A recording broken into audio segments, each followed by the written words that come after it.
Welcome back to the channel, everybody.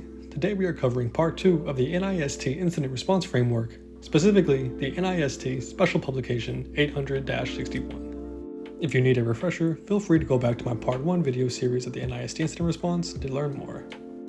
But for now, we'll keep going with the series, and we'll tie all 6 steps together with a full framework and a real attack scenario. So without further ado, let's jump into it. Up top is your phase flow diagram. All 6 phases are in order, showing that post-incident lessons feed directly back into preparation.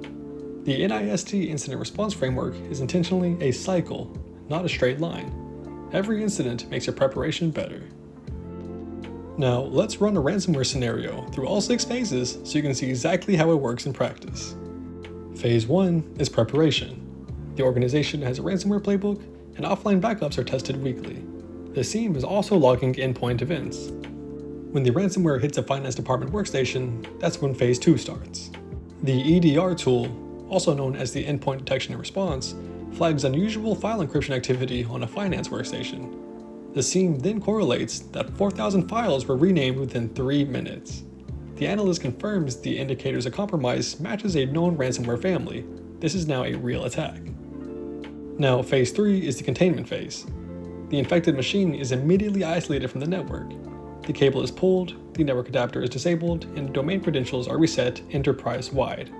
Other endpoints are also scanned, and before anything is touched on disk, a memory image is taken, so that you can have collected your evidence. Once the attack has been contained, and evidence has been taken as a memory image, you move on to phase 4, eradication. This is where the malware artifact is removed. The security team then traces it back to the entry point, which in this scenario could be a phishing email with a malicious attachment. The email is blocked at the gateway, and the CVE the ransomware exploited is patched. No persistent mechanisms are found. Next, we move on to the recovery phase. The system is restored from a clean and reliable backup. All user credentials are then reset, not just the affected user. The system then comes back online and is monitored at an elevated alert threshold for anywhere from 30 to 90 days depending on the level of attack. Great, so you've detected, contained, erased, and recovered from the attack. Now the last thing to do is to learn from it. This is the post-incident response. A lesson learned meeting identifies that the user clicked a phishing link that they should have flagged. Quarterly phishing simulation training is then added to the security awareness program. The playbook is also updated with better EDR alert thresholds. Take a second to notice how phase 6 feeds directly back into phase 1, preparation. The organization is now better prepared for the next incident because of this one. On the bottom row, you'll also find memory anchors to help you remember this lesson. Feel free to pause and screenshot this slide. These 6 lines are what you want to say when an interviewer or a manager asks you to walk through the NIST Incident Response Plan.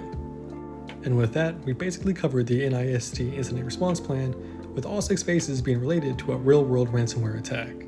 That basically marks the end of this video. As always, be sure to like, comment, and subscribe if you enjoyed or want to see more, and thank you guys so much, and have a nice day.